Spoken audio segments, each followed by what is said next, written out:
Bom dia, irmãos. Poder sentar. Meus irmãos, está conosco desde o dia de ontem o nosso irmão dos Atletas de Cristo. Nesta manhã eu gostaria que você ouvisse o testemunho de um deles, nosso irmão Tinho. O Tinho, ele foi jogador de alguns clubes brasileiros e lá fora do país. Então ele fez da sua profissão a sua missão de cada dia. Então, Deus abençoe, Tatinho. Bom dia. Que a graça e a paz do Senhor esteja com todos, amém? Existe uma expressão no futebol, quando nós chegávamos para jogar, né, independente de qualquer estádio, pequeno ou grande, que nós sempre brincávamos um com o outro, nós jogadores. A gente sempre brincava, pô, o Maracanã está lotado hoje. Glória a Deus que o Maracanã hoje está lotado aqui. E estar na casa do Senhor é muito bom, né? Então acho que é gostoso estar na casa do Senhor, é gostoso você chegar e daqui de cima você vê o Maracanã lotado, né, pastor? E é muito bom também estar aqui, claro, falando daquilo que Deus fez na minha vida, da forma como Deus tem me usado ao longo desse tempo de convertido, caminhando com o Senhor. Como o irmão Maurinho falou, sou o Tinho, Wellington Feitosa Queiroz, sou um ex-jogador de futebol, né? Parei de jogar futebol há praticamente 8 anos, rodei por alguns clubes desse país e fora do país também, no mundo árabe. Sou daqui de perto, sou de Campos do Goytacazes, bem pertinho de vocês, mas há praticamente 24 anos já que eu estou no Rio de Janeiro, né? Comecei a minha caminhada no futebol aos 13 anos de idade, aqui no Goytacazes Futebol Clube, né, onde fiquei até os 19 anos. Eu trouxe algumas fotos aí que eles estão postando, algumas fotos que eu trouxe. Época de Vasco da Gama. Do Goytacazes eu saí para o Vasco da Gama, foi o clube onde mais tempo eu joguei, foram praticamente quase 10 anos, entre a categoria de juniores. Não reparem não que eu tinha muito cabelo naquela época, então fica meio difícil de saber quem eu sou. Aí já é uma foto no Santa Cruz, lá de Recife. Foi algo assim tremendo que eu vou compartilhar com vocês em relação ao que Deus fez. Português e Desportos em São Paulo, onde joguei por 1 ano e meio. Aí mais uma foto do Santa Cruz em Recife. Santa Cruz novamente, uma entrada nossa em campo. Aí, agradecendo a Deus, o zagueiro faz pouco gol de vez em quando. Então, quando faz gol, tem que realmente glorificar a Deus. Aqui foi uma passagem que eu tive pelo Rio Branco, aqui no Espírito Santo, na cidade de Vitória. Essa aí foi minha passagem pelo mundo árabe, no Arli de Jeddah, na Arábia Saudita. Portugueses e Desportos, uma excursão que nós fizemos a Portugal. Aí o cabelo estava começando a cair, ali caiu definitivamente. Então são basicamente assim, fotos na história que Deus nos proporciona através de futebol, né? Foram praticamente quase 10 clubes, 9, 10 clubes que eu tive a oportunidade de jogar. Como eu falei para vocês, o Vasco foi o clube onde mais tempo eu joguei. Foram praticamente 10 anos, de 1990, quando eu saí do Goytacazes, até 1999, quando eu saí.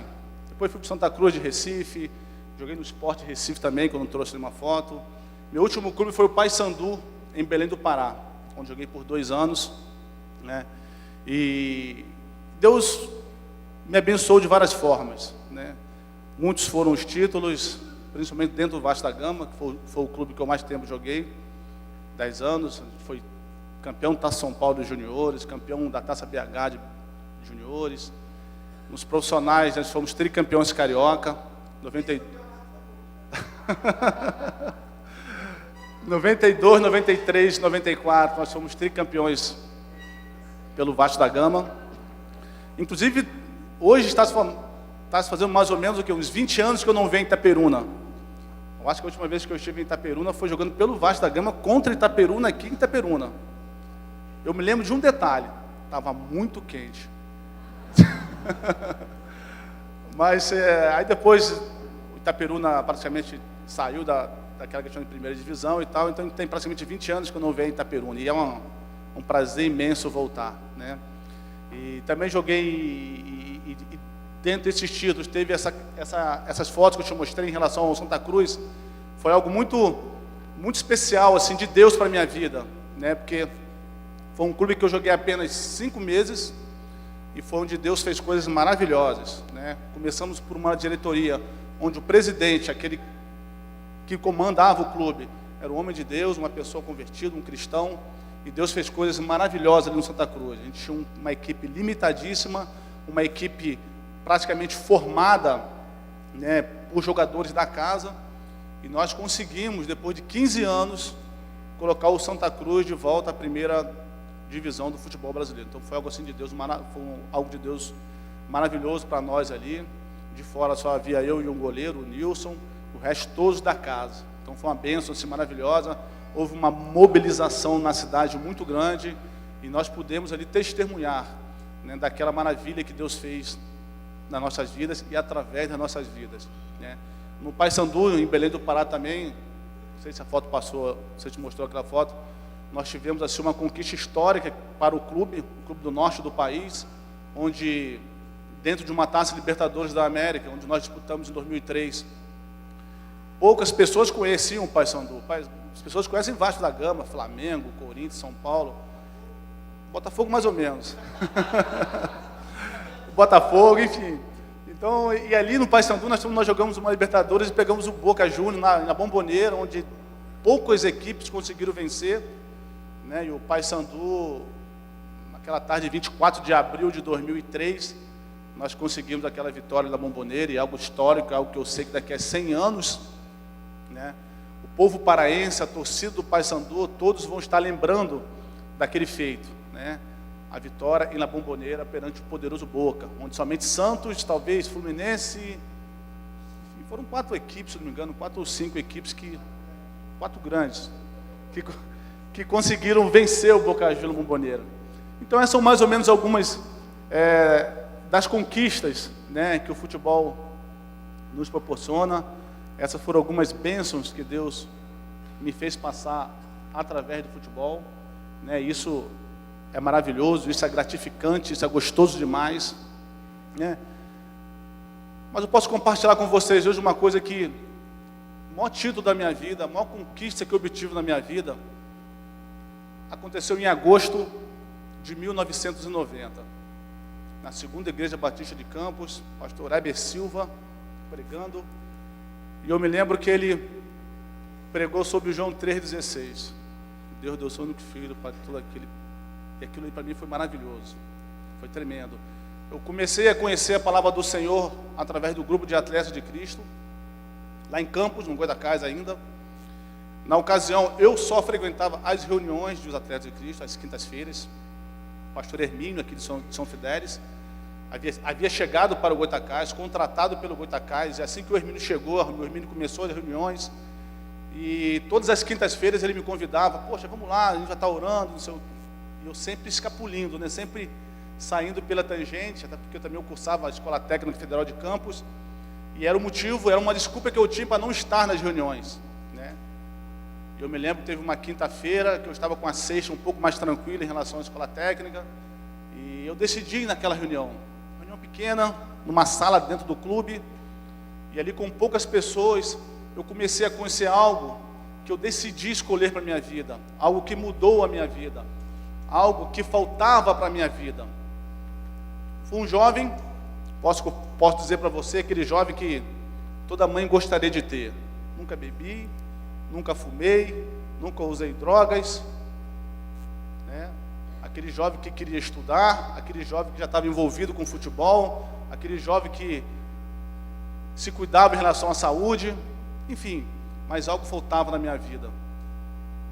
Havia um vazio dentro de mim, e esse vazio começou a ser preenchido através de uma simples reunião, num lugar pequeno e com poucas pessoas, onde Deus ali começou a usar o Hermínio, que hoje é pastor aqui em São Fidélis, e através daquela reunião dos atletas de Cristo, eu comecei a conhecer algo que faltava na minha vida. Eu comecei a conhecer algo que começou a preencher esse vazio que tinha dentro da minha vida. E através das reuniões de atletas, eu comecei a conhecer o Senhor.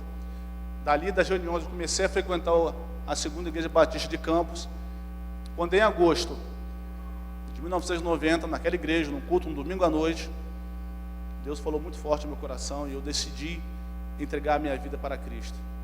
E eu posso falar hoje, depois de ter parado de jogar futebol, depois de tantos títulos que o Senhor me deu em relação ao futebol, foi a maior conquista, foi o gol mais bonito da minha vida. Apesar de que gols foram poucos com o zagueiro, né? Foi o gol mais bonito e foi maravilhoso. Foi algo assim tremendo, algo assim que Deus começou a mudar a minha vida completamente. Como eu falei para vocês, eu ainda estava no Goitacás Futebol Clube. E uma semana após, eu decidi abrir a minha vida, abrir o meu coração para o Senhor.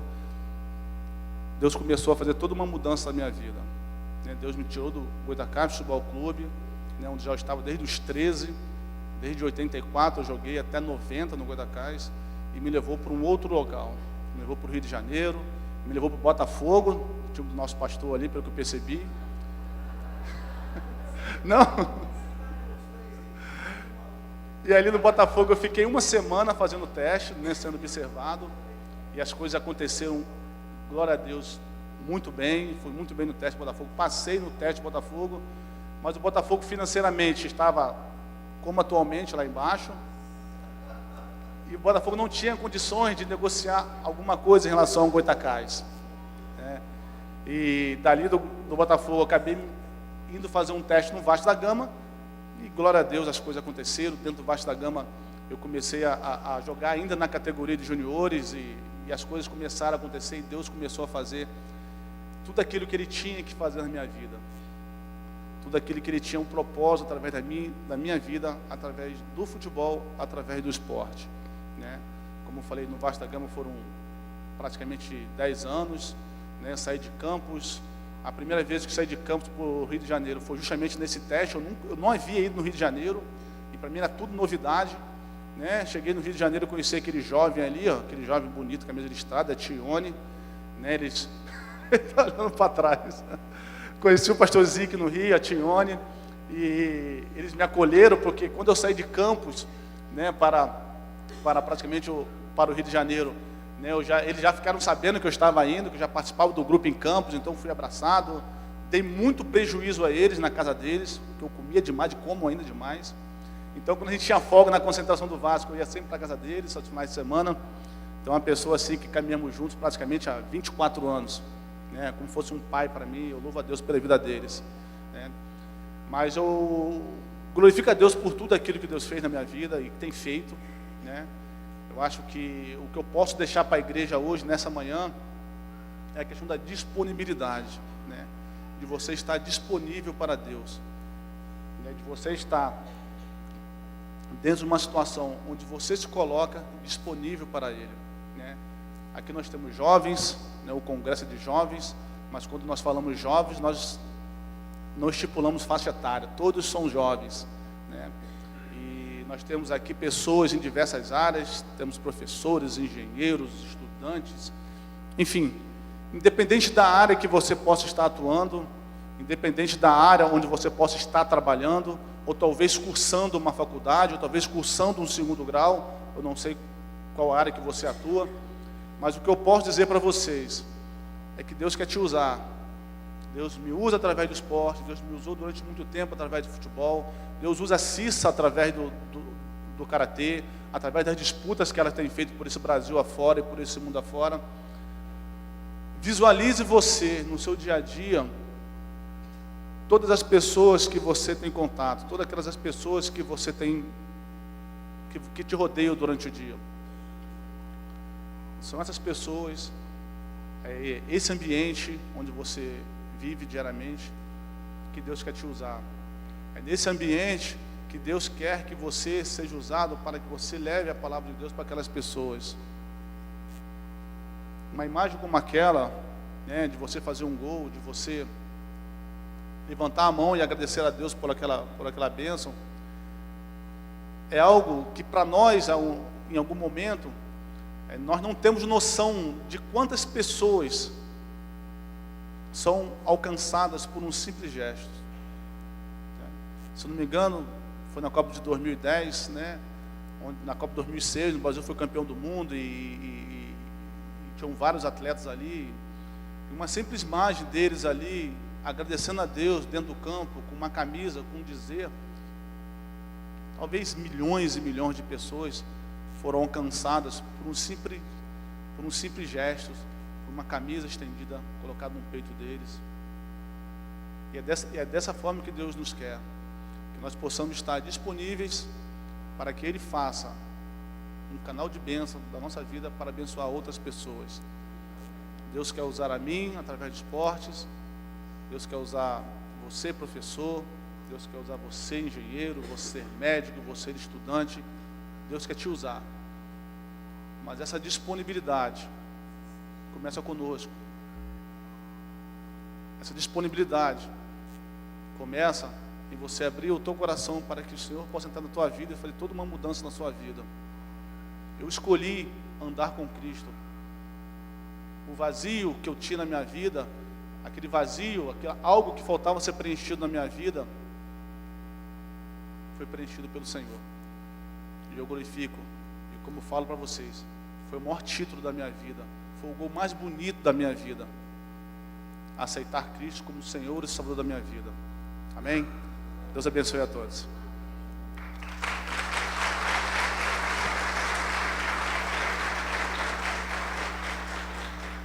Obrigado, Tim, sua palavra, seu desafio para a igreja de sermos usados onde Deus nos coloca.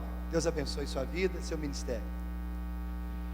Irmãos, o Ministério Atletas de Cristo, esse ministério tem levado a palavra de Deus para atletas no mundo todo, para atletas no mundo todo, através dos nossos atletas de diversas modalidades. Pastor Zic vai nos trazer uma reflexão daqui a pouco sobre isso, e tem abençoado muitas igrejas, muitos lugares onde a palavra de Deus é testemunhada daquilo que Deus faz na vida dos atletas e através da vida deles. Ontem nós ouvimos um lindo testemunho da Cissa e hoje do Tinho, e daqui a pouco o pastor Zic, que é o coordenador estadual, é isso, Zic?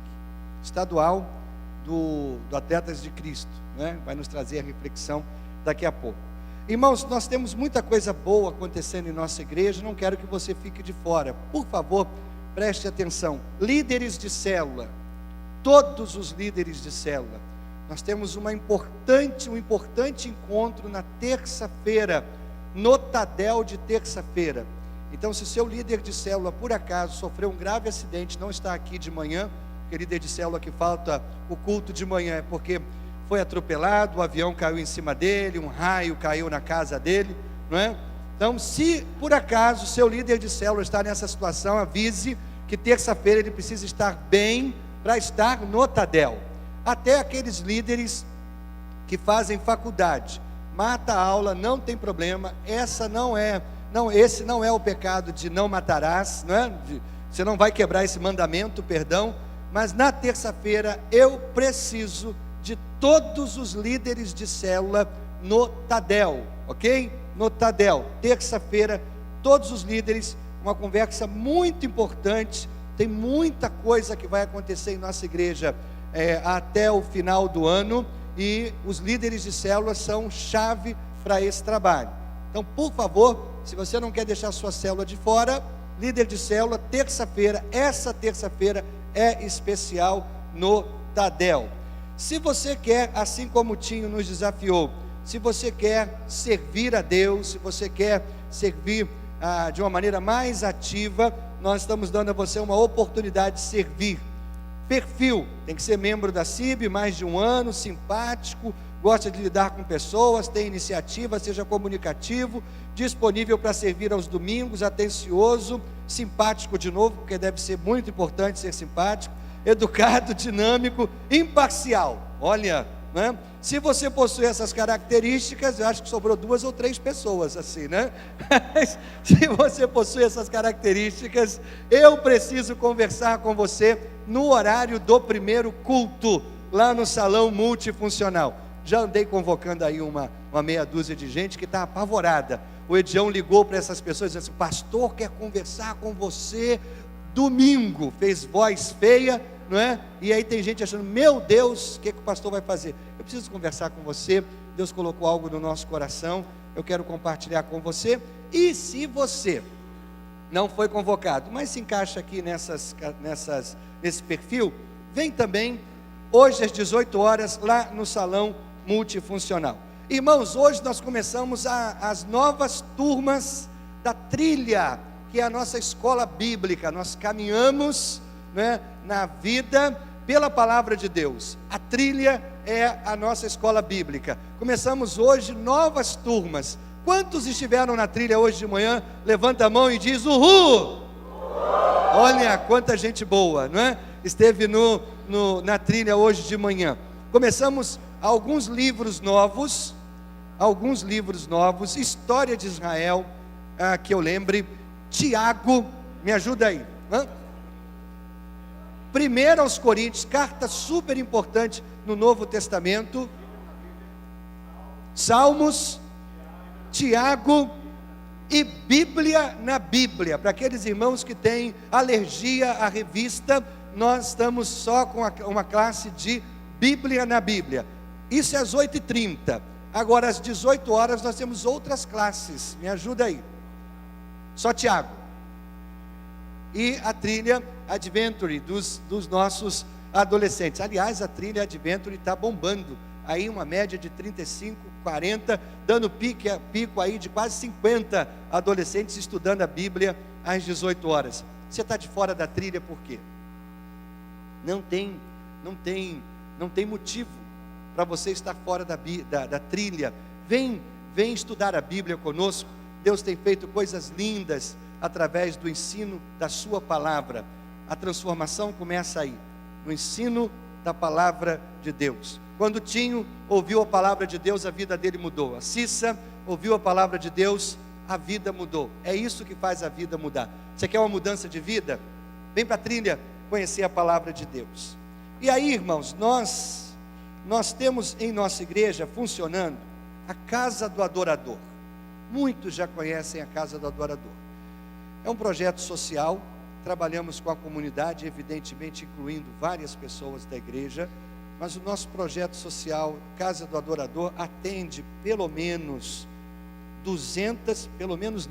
mais de 200 pessoas toda semana passam pela Casa do Adorador. Gente da comunidade, gente com quem nós estamos trabalhando, criando pontes para expor a palavra de Deus, expor o Evangelho.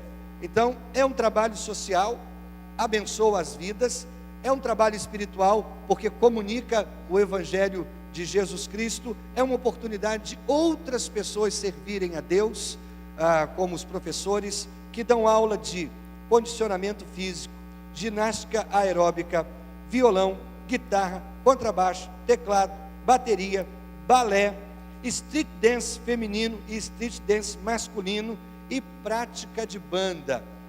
Nós estamos organizando para o ano que vem, uma orquestra, a formação de uma orquestra com crianças da comunidade. Isso tudo, irmãos, acontece e acontecerá através da Casa do Adorador. Ano passado nós fizemos uma noite linda no final do ano, que foi a Noite dos Talentos, quando vários alunos da Casa do Adorador se apresentaram numa noite belíssima, em várias modalidades. Foi a Noite do Talento. Irmãos, tivemos uma hiperlotação no nosso templo, principalmente de pessoas da comunidade.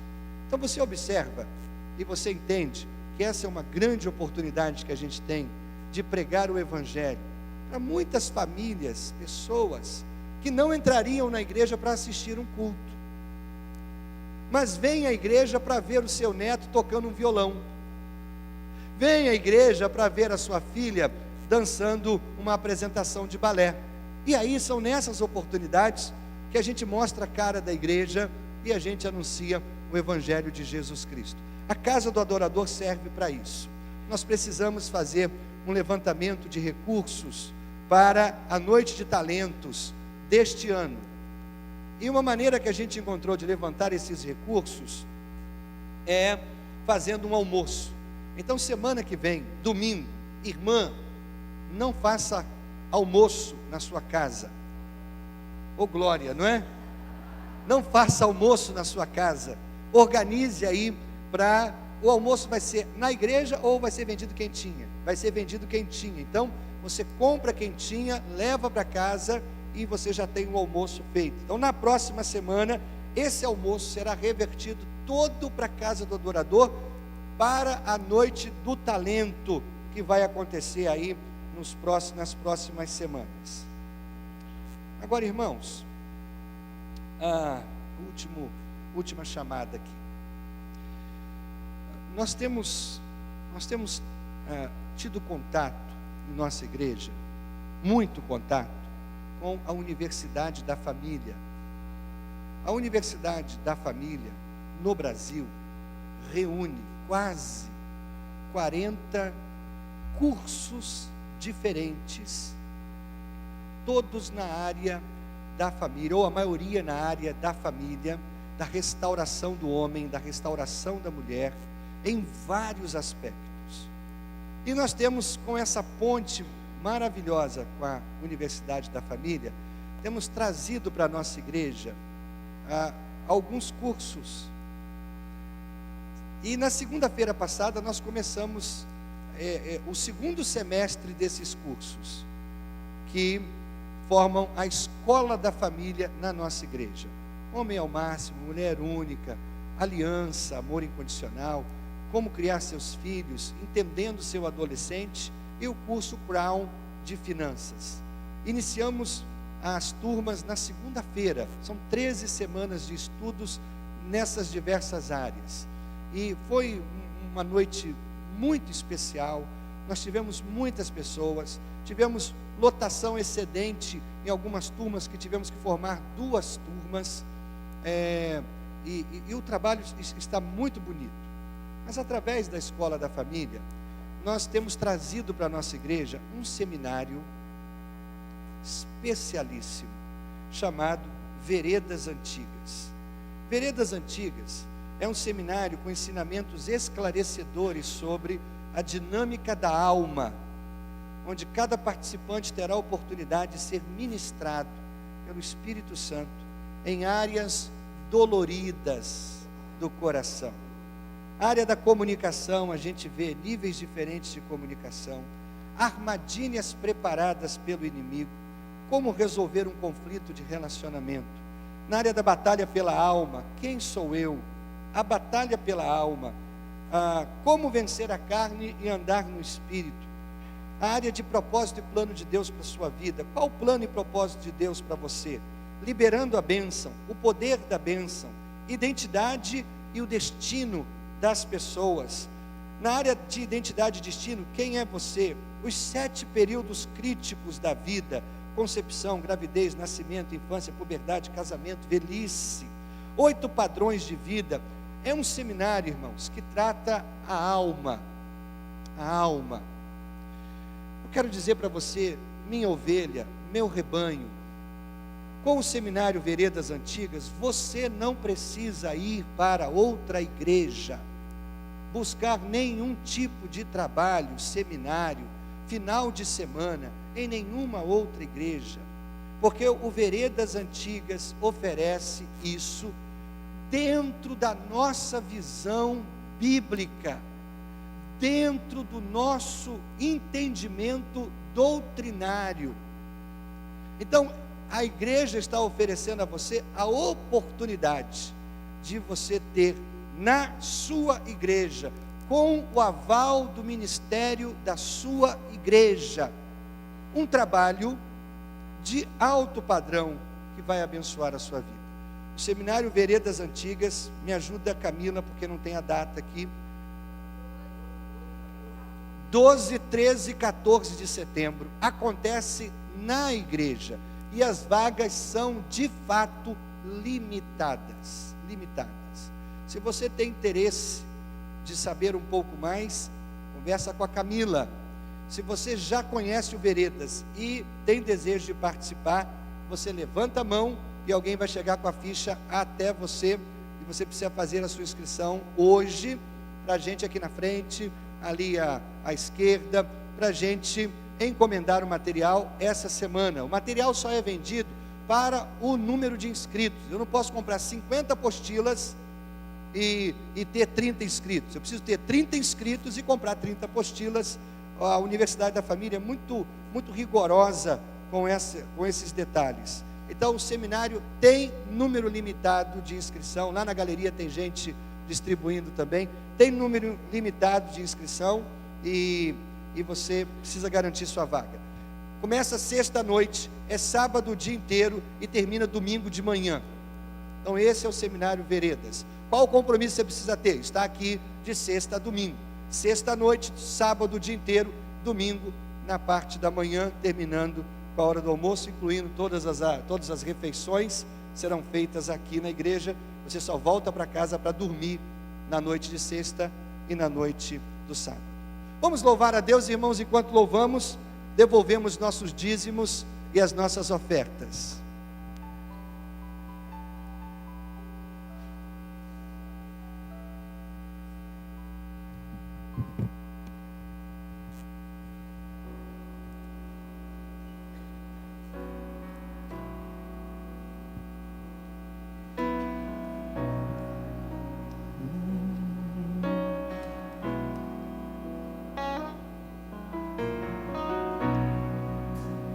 Perto quero estar, junto aos teus pés, pois prazer maior não há que me render e te adorar. Tudo que há em mim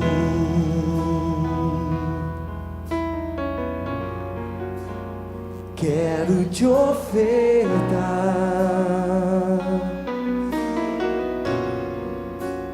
mas ainda é pouco, eu sei, se comparado ao que ganhei.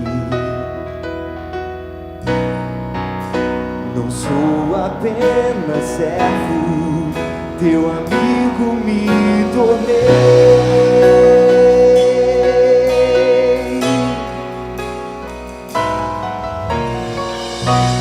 Te louvarei,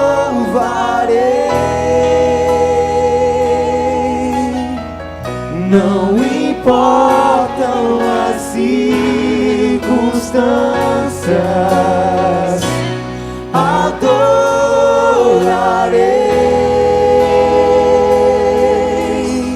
somente a ti, Jesus.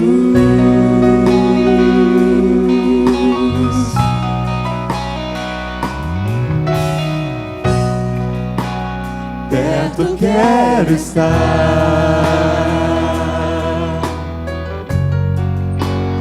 junto aos teus pés, pois prazer maior não há que me render e te adorar. Tudo que há em mim quero te ofertar,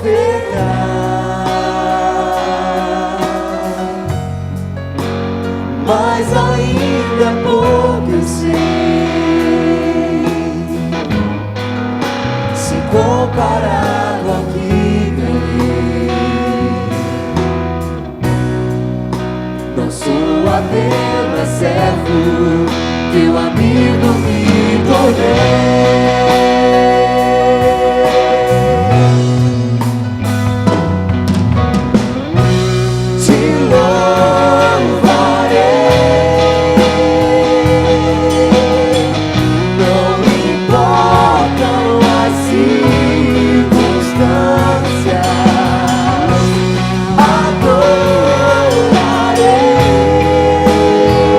Somente a ti, somente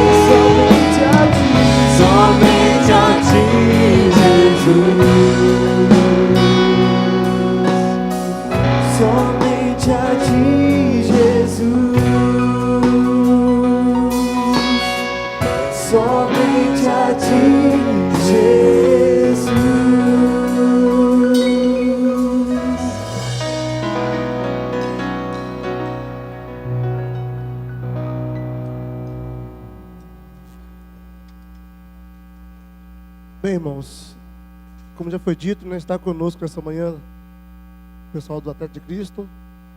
Eu tenho como uma honra apresentar o pastor Zic, esse meu amigo. O pastor Zic, ele está há 30 anos trabalhando como na direção dos Atléticos de Cristo no Brasil. Também já esteve trabalhando nos Atléticos de Cristo, na direção na Europa. Esse homem de Deus tem sinalizado o reino entre os nossos atletas. Nessa manhã eu sei que ele tem algo para falar ao seu coração. Vamos orar? Deus, muito obrigado por este dia. Obrigado pela vida do pastor Zic, esse servo do Senhor. Deus, assim como o Senhor tem usado, Deus, a ele em muitos lugares onde tem passado, que nesta manhã, Deus, ele possa ser boca do Senhor para nos abençoar. Nós oramos no nome de Jesus. Amém. Obrigado. Graça e paz. Antes de compartilhar com os irmãos um pouco daquilo que o Senhor tem colocado no meu coração nesta manhã, quero apresentar uma das pessoas mais importantes na minha vida, depois de Jesus, que é a minha esposa, Ione. Ela me atura há 43 anos. Somos casados há 43 anos.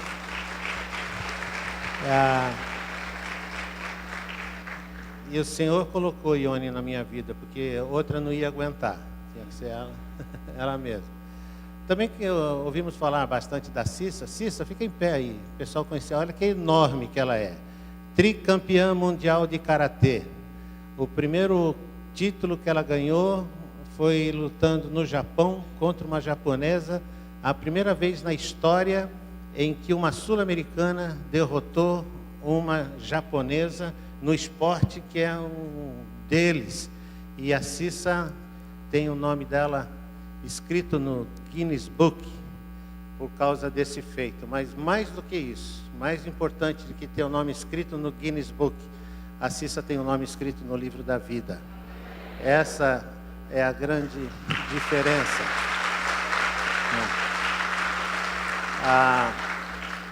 A Cissa é casada com um ex-atleta também, o Fábio. O Fábio, pensa num negão grande. Ele é maior. Fábio foi goleiro do América. E não foi muito difícil a Cissa convencer o Fábio a casar com ela, porque ela chegou para ele um dia e falou assim: negão, escolhe, o que você prefere, casar comigo ou perder os dentes? Aí ele falou: pode marcar o casamento, eu já estou casando. E um que é como um filho para mim. Eu só não identifico, porque ele é muito feio. Então, Tinho que nós, como ele disse, temos caminhado junto há alguns anos.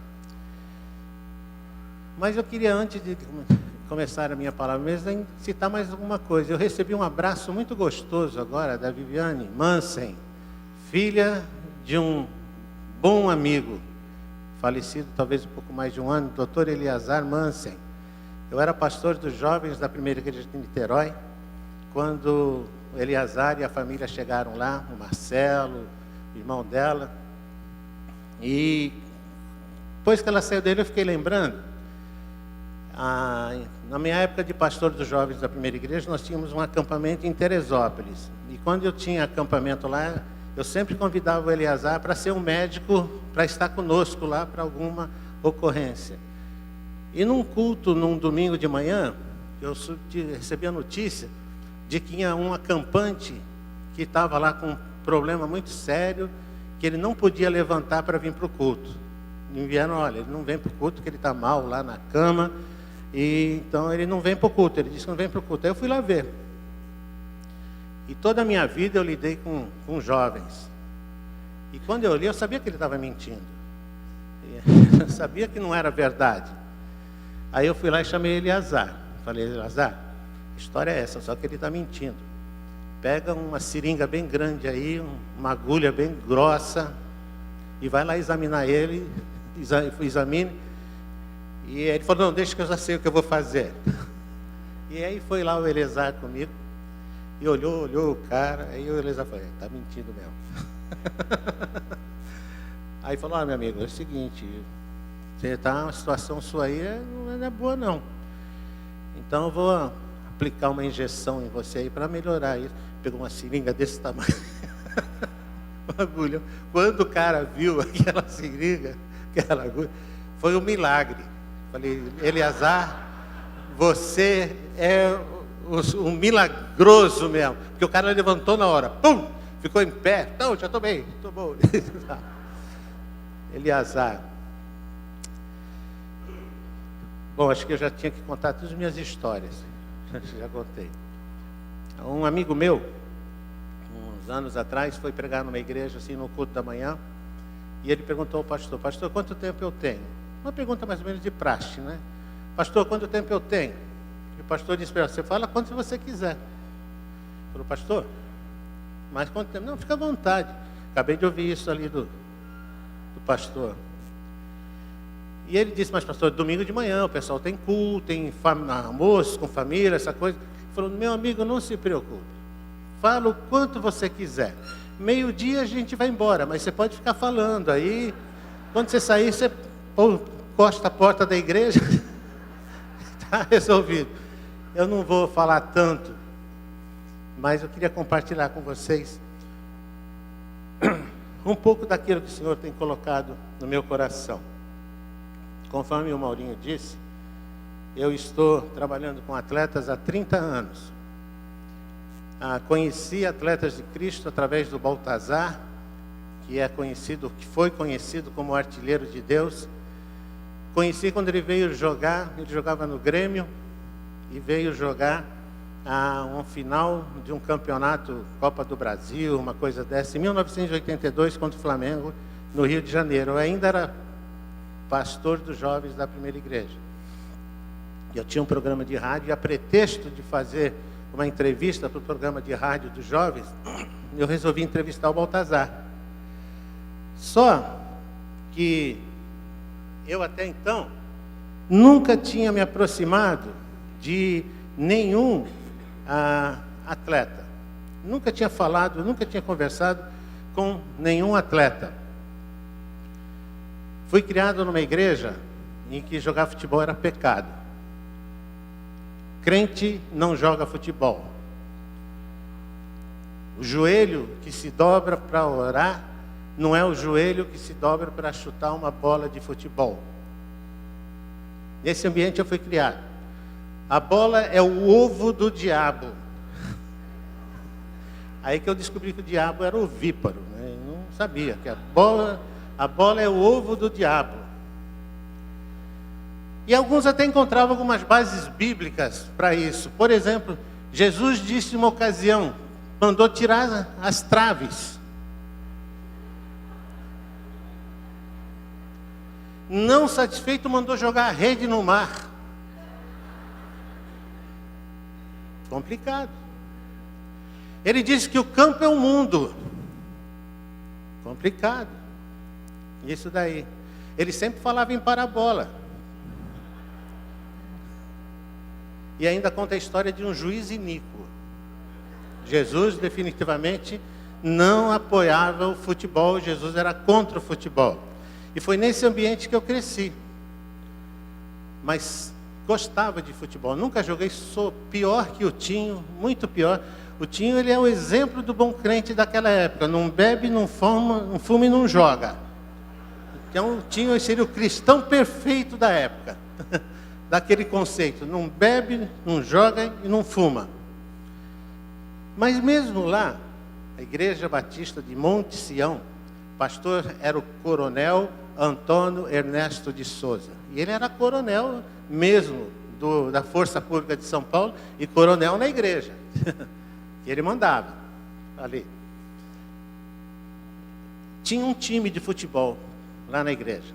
Era aquele time, aquela coisa meio escondida assim, que ninguém sabia oficialmente, mas todo mundo sabia, né? Por trás.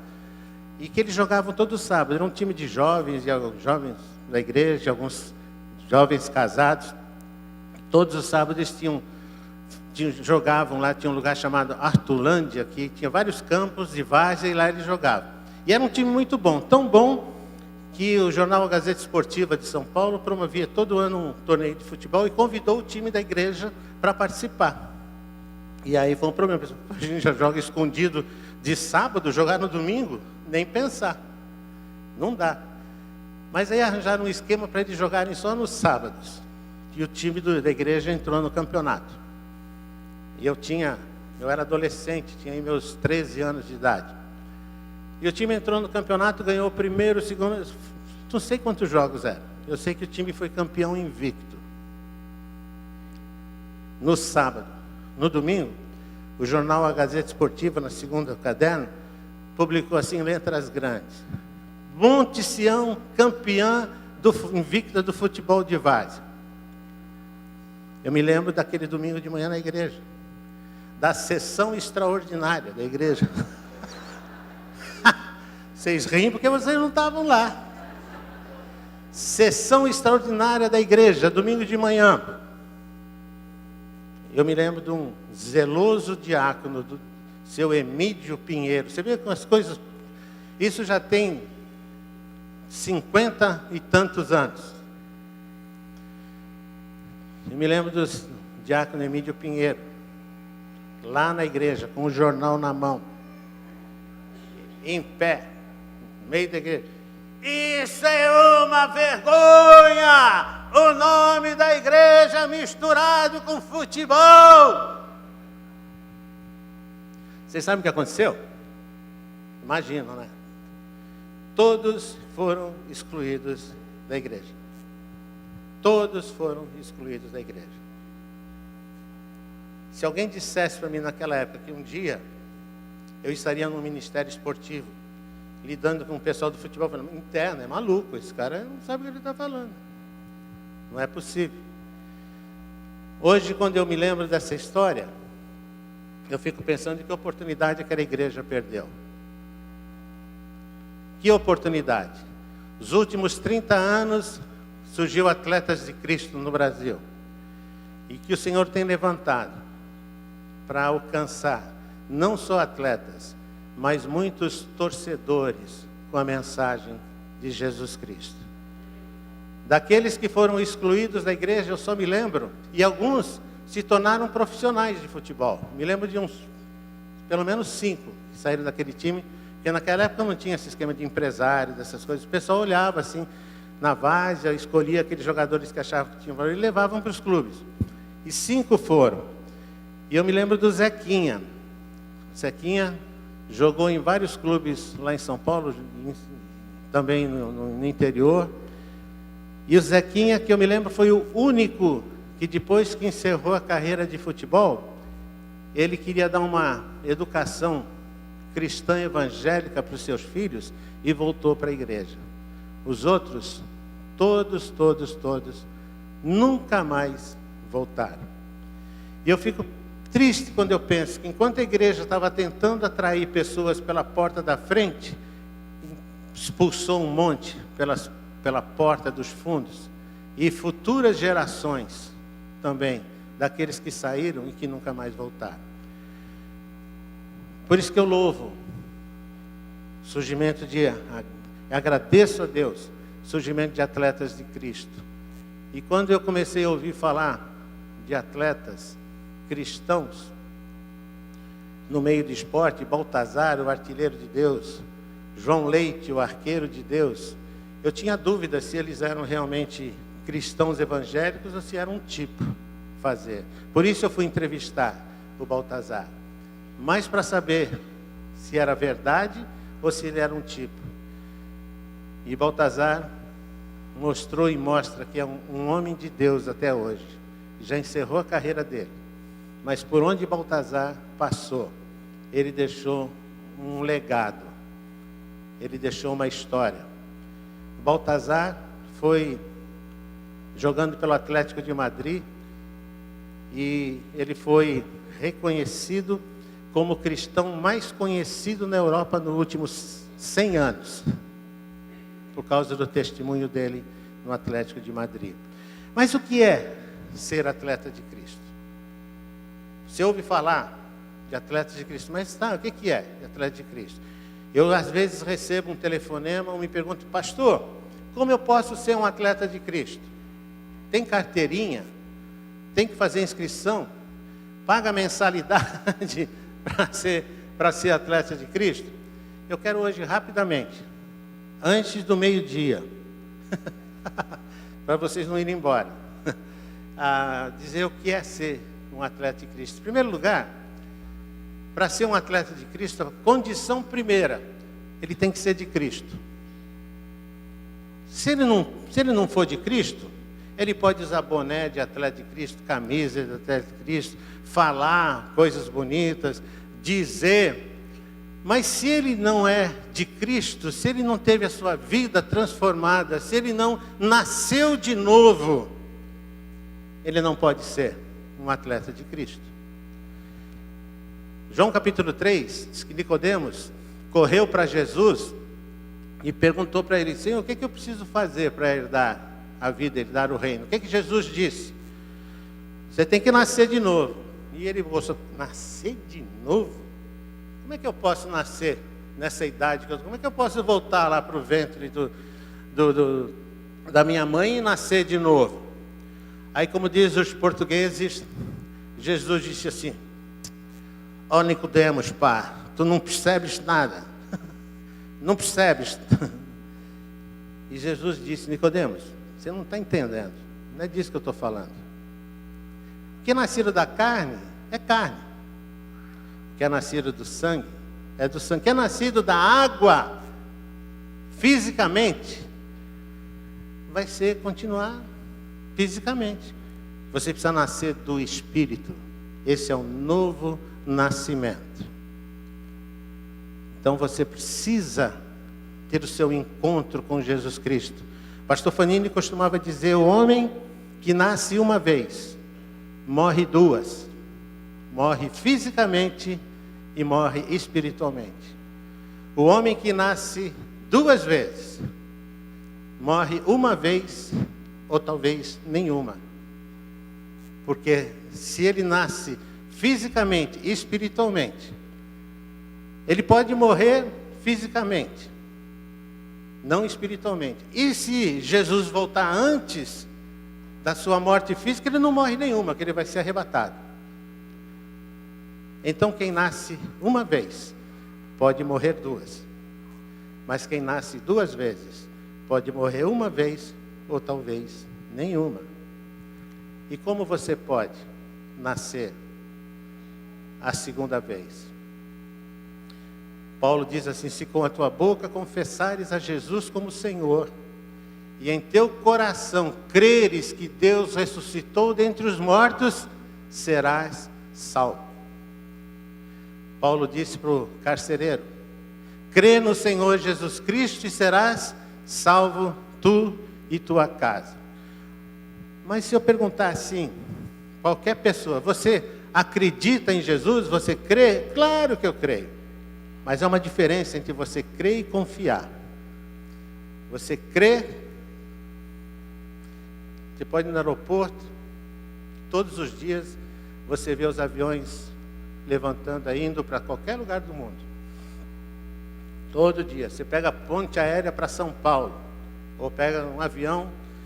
Perguntar para você crê que esse avião pode levar a pessoa até Portugal?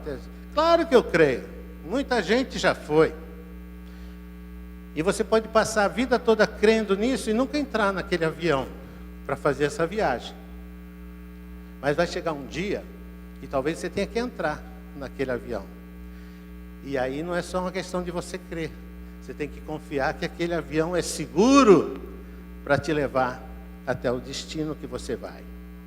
Essa é a diferença entre crer e confiar. Você pode passar a sua vida toda dizendo que crê em Jesus. Mas enquanto você não depositar a sua vida toda nas mãos do Senhor, o Senhor dizer: Senhor, aqui está a minha vida. Eu estou depositando a minha vida nas tuas mãos. Eu estou entregando a minha vida, meu ser, meu corpo, tudo ao Senhor. Eu quero que o Senhor tome posse da minha vida agora. Eu me coloco nos teus braços. Enquanto você não fizer, você está confiando. Porque se Jesus não conseguisse fazer isso, você estaria perdido. Você tem que confiar que Ele é poderoso. É isso que Paulo fala. Eu sei em quem tenho o quê? Crido. Estou certo o quê? Que Ele é poderoso para guardar a minha vida até o dia final. Então você precisa tomar uma decisão, aquilo que o Tinho falou. Senhor, eu estou aqui. Toma conta de mim. A partir de agora, eu estava caminhando numa direção. E a partir de agora eu me converti. Eu estou mudando de direção. Eu estava caminhando com as costas para o Senhor. Agora estou caminhando com o Senhor. Isso é conversão. Mudança de vida.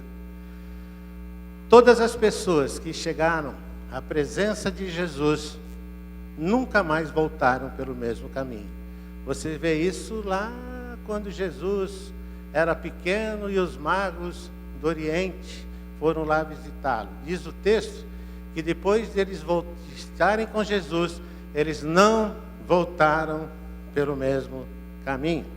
Porque Herodes tinha dito assim, não, volta para cá, vem falar comigo, onde é que ele está, que eu vá lá adorar também. A pessoa começa a caminhar com Cristo.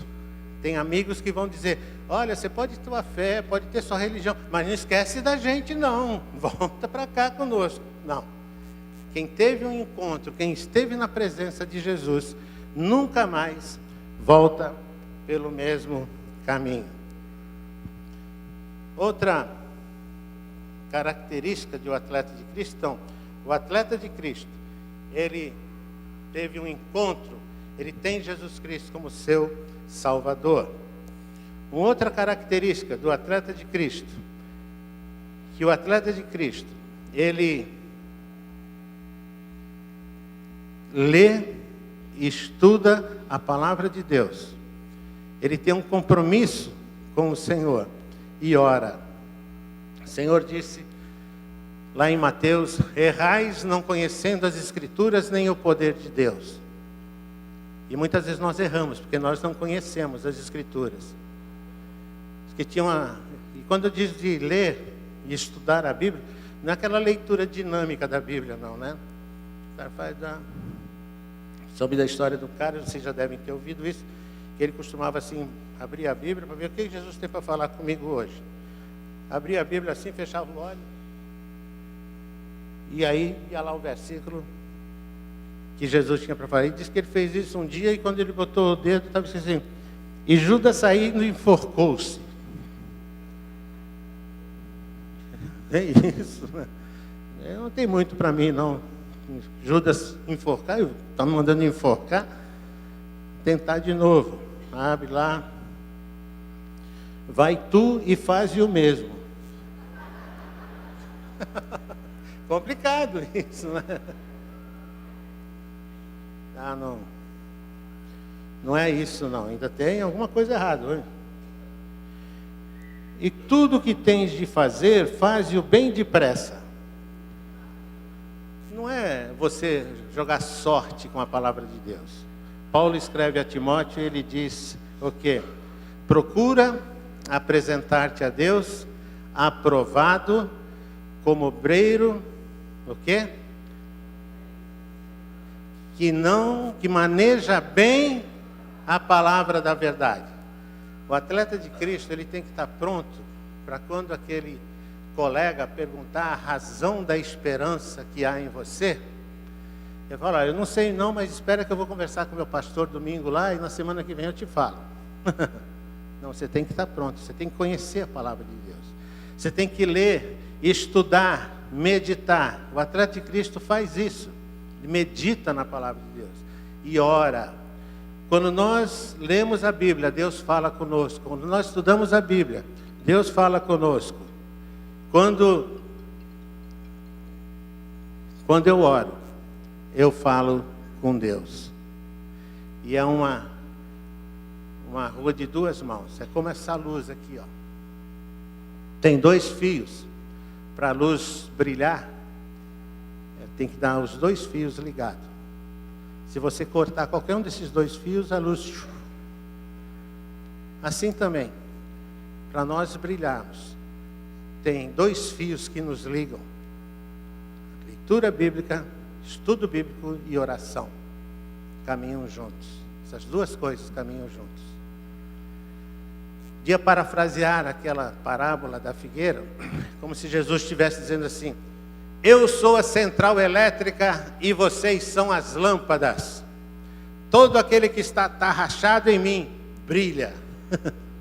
E ele diz assim: brilhe a vossa luz no meio dos homens, para que vejam as vossas boas obras e façam o quê? Te glorifiquem, para que você fique assim cheio, né? Não.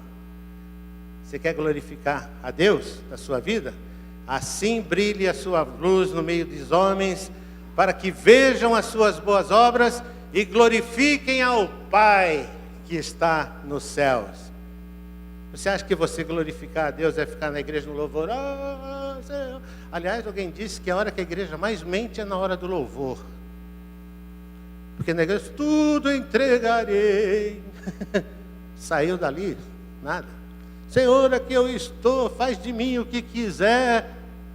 Só a hora que a igreja mais mente é na hora do louvor.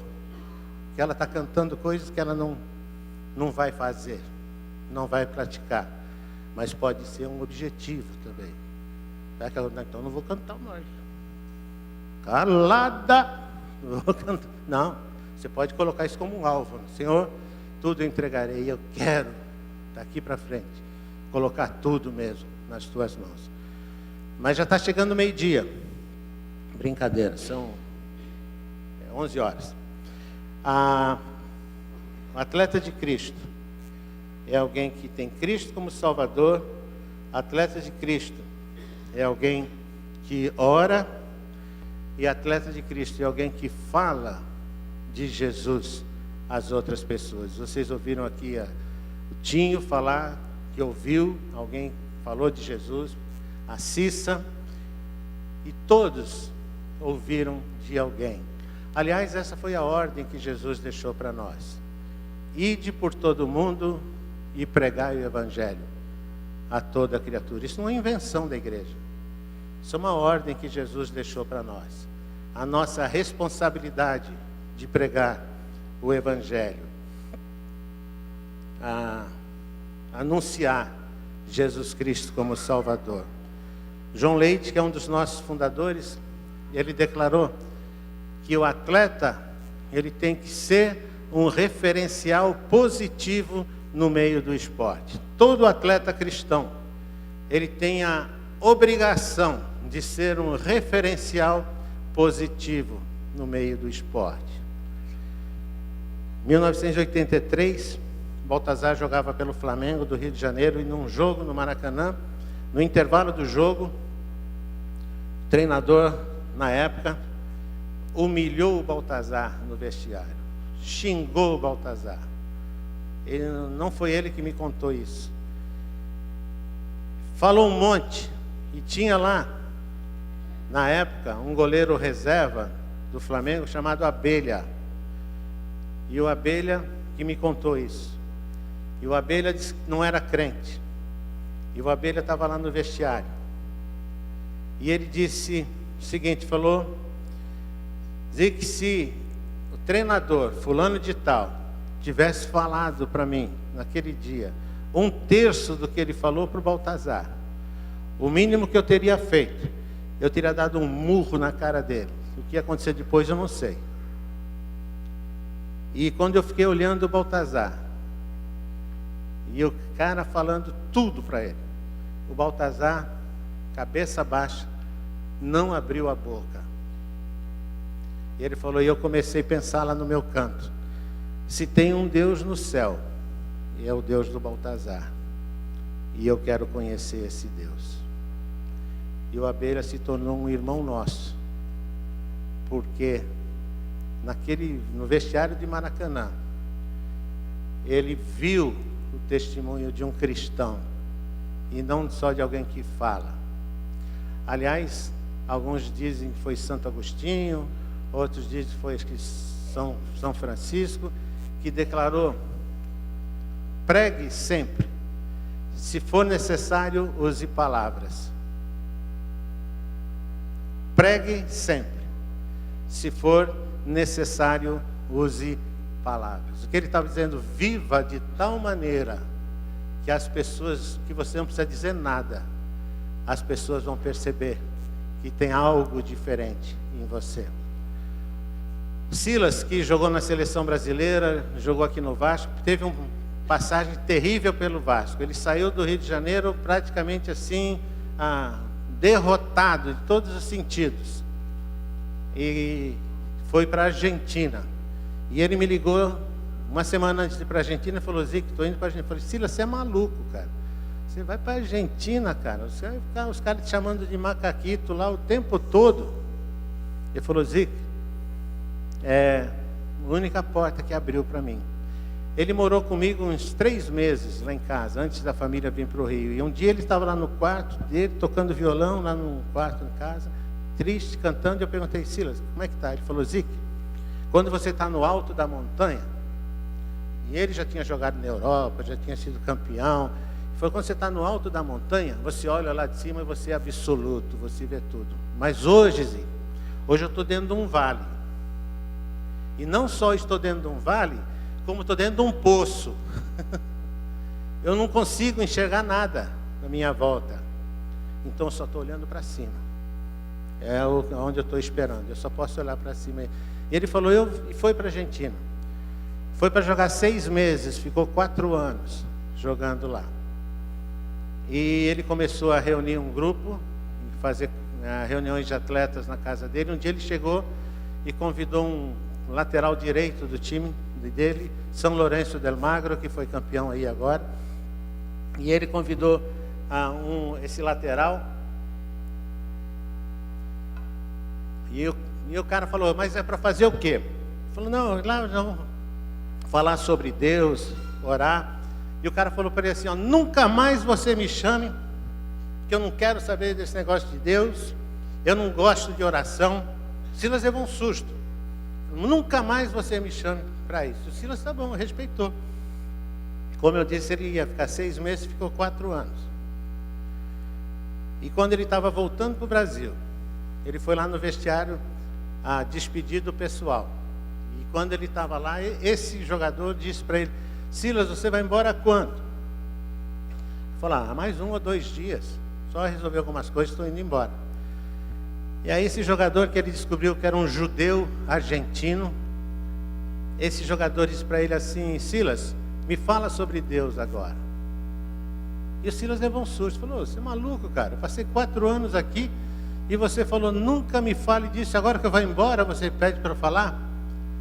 E esse jogador disse para ele, Silas, é que agora eu sei que é verdade na sua vida.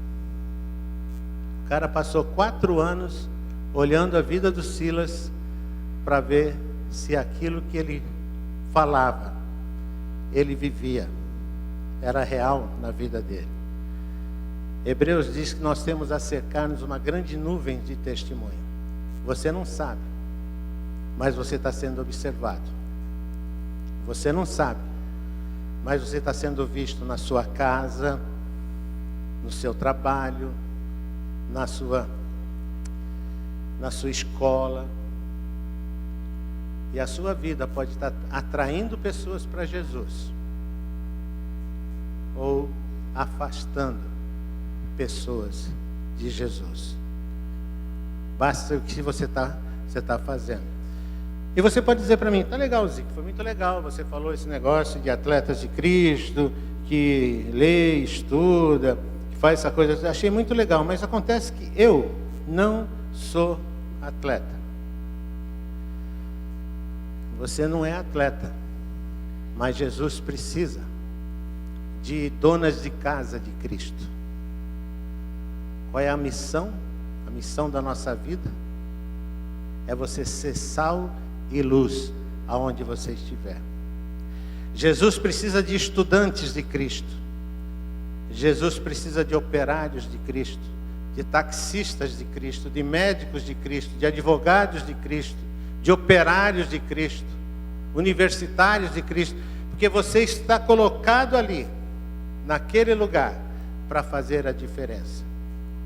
Se você não estiver fazendo a diferença, é aquilo que Jesus diz: corta e lança fora. Se é o sal para ser pisado, se o sal não estiver fazendo a diferença, nada mais presta. Qual é a nossa missão de cada dia? A missão nossa de cada dia: ser referencial positivo aonde o Senhor nos colocar. A sua missão, aonde você está, no seu escritório, no seu trabalho, a sua missão de cada dia é você fazer a diferença ali onde você está. Eu poderia ficar aqui até amanhã de manhã contando histórias de pessoas, atletas que hoje caminham com Jesus, porque viram a diferença na vida de outros atletas dentro do clube onde eles estavam. Você está fazendo a diferença? Você está cumprindo a missão sua de cada dia? Se não está, é hora de ser um referencial positivo aonde você está. Que Deus nos abençoe.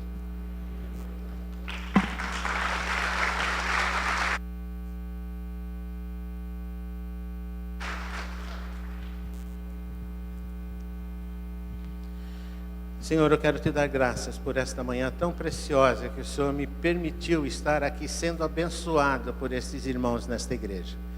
Quero te agradecer, ó Deus, porque o Senhor nos dá essa oportunidade de sermos embaixadores do Rei aqui neste mundo. Dada a oportunidade de podermos estar testemunhando de Jesus, do amor de Jesus, para tantas pessoas que ainda não o conhecem. Senhor, que cada um de nós podemos, de fato, assumir a missão nossa de cada dia, que é de ser referenciais positivos onde estivermos, de sermos sal, de sermos luz, para estar trazendo pessoas até a luz de Jesus Cristo.